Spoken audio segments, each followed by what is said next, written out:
Hey, kia ora, some more LEGO news here, and this is this is weird. Here's a quick look at two of the LEGO Despicable Me sets that are releasing based on the fourth movie, which I want to say comes out this July. Here we have 75583, Despicable Me 4, Minions and Gru Family Mansion, which releases for 100 USD and 150 Australian, so I'm thinking around 160 NZD maybe. And then 75582, Despicable Me 4, Brick Built Gru and Minions, which releases for 55 USD or 100 Australian, so again probably like 100 to 110 or something for the Kiwis, I don't know. I want to start with the one that's the most interesting, and it's the one that actually does fit the theme of the Minions line that released in like 2020 I think. This is Gru's house, not a whole lot to go off from here, there's just the two pictures that we have, but this is everything that I wanted to see from the Minions line when that was originally announced all those years ago. The house, all that's missing here is the car and that scary little dog thing. It's based on the new movie, so we do have an extra character here with the baby. There's a couple of things that come to mind here when I look at this set. I think of Mario and I think of Trolls and also Disney, so three lines. Really, lines that I really like, but there were some issues that I had with those sets. Mario's problem is the thin builds for houses and such.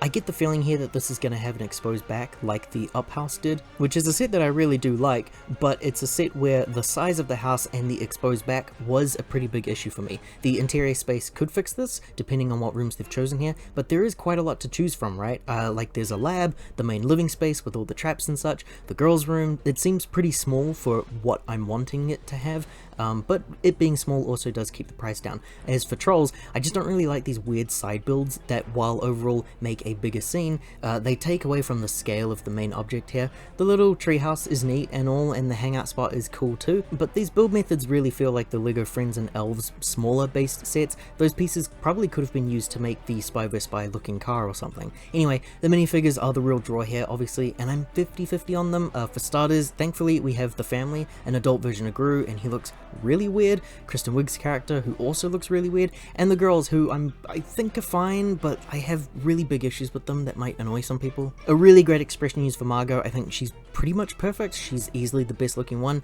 Edith is, I think, the weakest. The hat hairpiece for her just does not work for me. It's possible that it's just a bad angle, but if so, it's a really bad angle. Agnes also doesn't work for me here for the same reason. That hairpiece, again, angles, but maybe she has her red headband or something.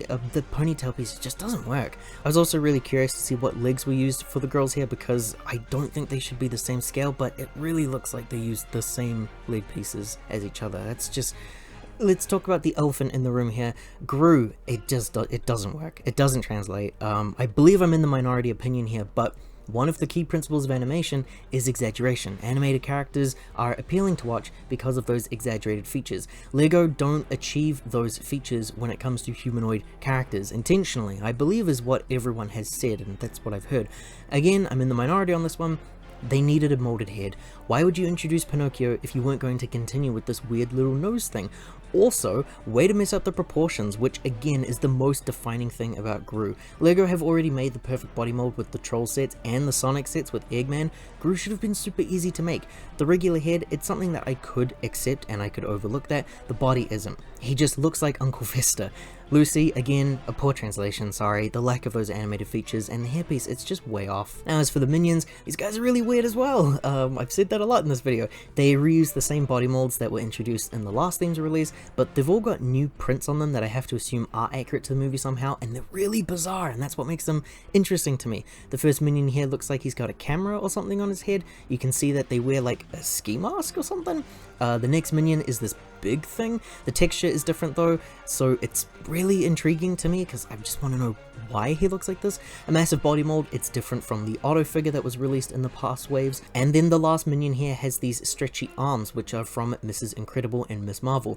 Again, the ski mask thing, and it goes all the way to the top of his stretched head. It's a really weird little group we've got here, but it's also 8 minifigures total, including a baby, so that's pretty fantastic.